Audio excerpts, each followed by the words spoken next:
Okay, good.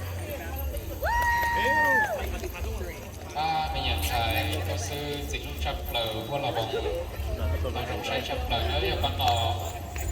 mà chỉ nò lại còn nò là cái bé cứ ra rồi thì nó dò trong chuyện gì để sống thì sẽ cứ cha cho đời thế là một sáng đó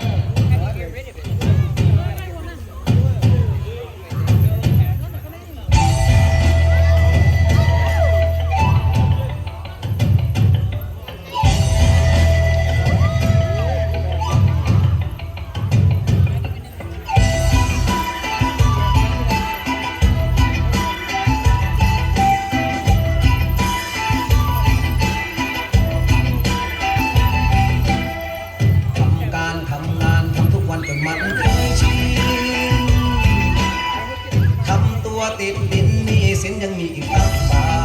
งทำองค์ทำโอจนหัวโตก็ยังต้องทำการทำมันทุกวันสาวันยังอยู่อีกมากมายภาระและหน้าที่ต่างคนต่างมีต่างจิตต่างใจชีวิตที่มีอยู่ต่างคนต่างรู้ว่าต้องทำอะไร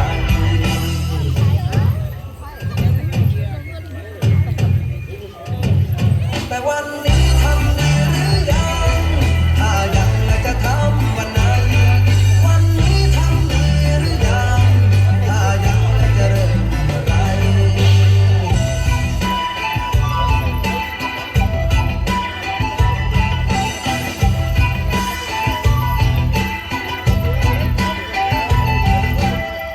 ทำเงินทำงงทำลดลงก็ยังต้องทำไป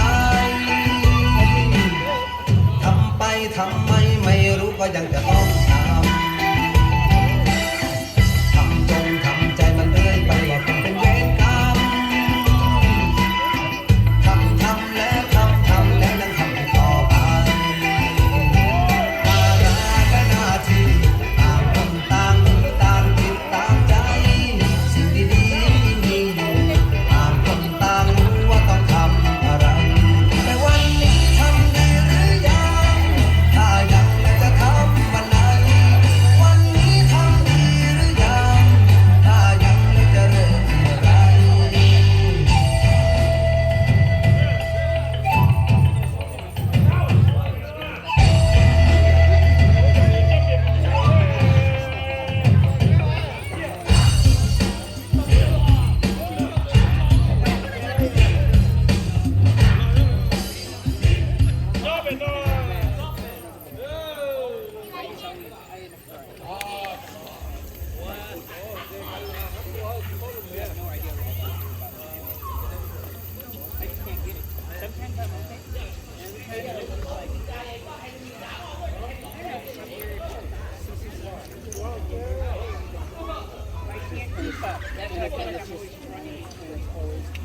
Bây giờ thầy giáo sư dịch lúc chập lờ của là bóng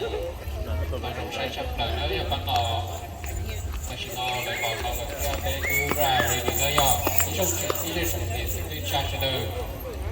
thế là một sáng đó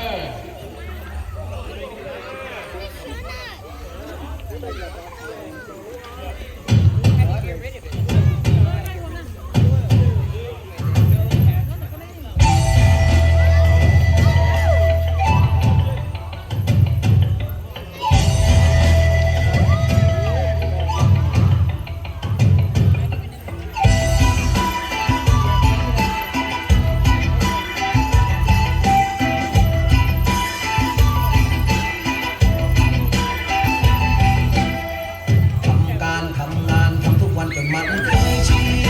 นทำตัวติดดินมีสินยังมีอีกตั้งบาง